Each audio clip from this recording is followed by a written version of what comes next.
안녕하세요. 루장입니다. 미국 기준금리 또 안 내렸습니다. 하지만 파월 의장의 한마디가 시장의 시선을 사로잡았는데요.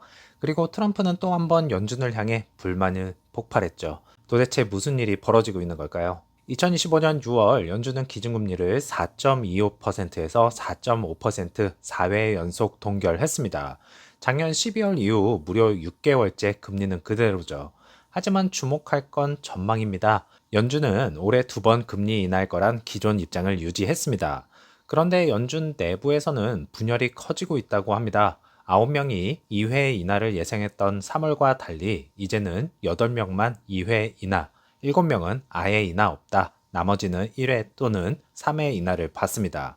파월 의장은 이렇게 얘기했는데요. 같은 데이터를 보고도 위험을 다르게 해석할 수 있다. 쉽게 말해 불확실성이 크다는 겁니다. 이번 발표에서 연준은 경제 전망도 수정했습니다. 그 배경엔 트럼프 행정부의 신규 관세가 있습니다. 파월 의장은 다음과 같이 밝혔는데요. 관세로 인해 물가가 다시 오르고 있으며 그 영향은 이제 시작입니다. 라고 말이죠. 즉, 금리를 섣불리 내렸다가 관세발 인플레이션이 터지게 되면 되레 역풍을 맞을 수 있다는 겁니다. 현재로선 금리를 유지하는 것이 옳다. 관세 인플레이션이 어떻게 전개될지 확신이 부족하다. 최근 물가 지표는 우호적이지만 상품 가격 상승 조짐을 보이고 있고 관세의 영향은 이제 시작이며 앞으로 더 커질 가능성을 언급했습니다.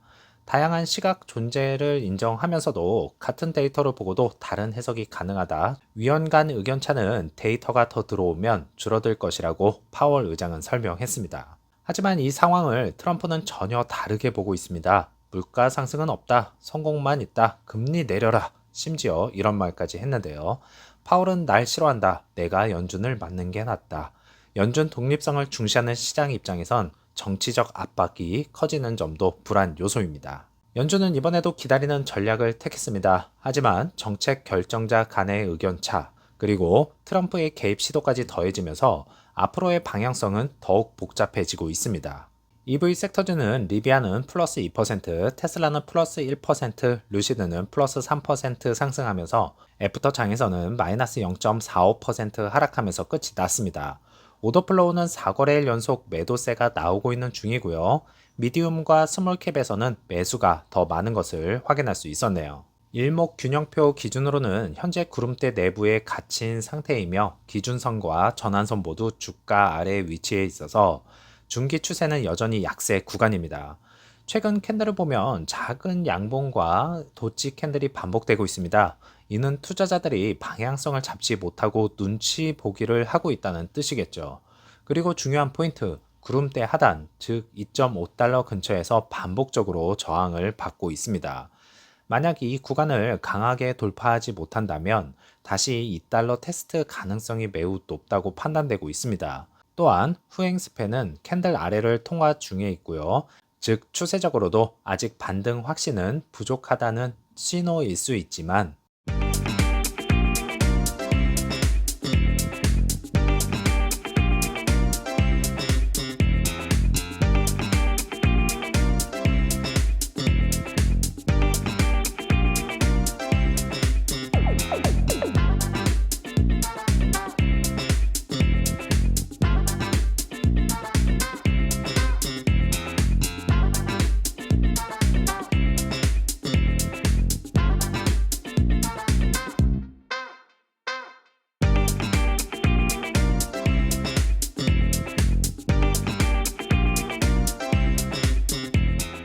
보신 바와 같이 그래비티 SUV 생산이 어느 정도 이루어지고 있고요. 딜리버리도 꾸준히 되고 있는 것으로 보입니다.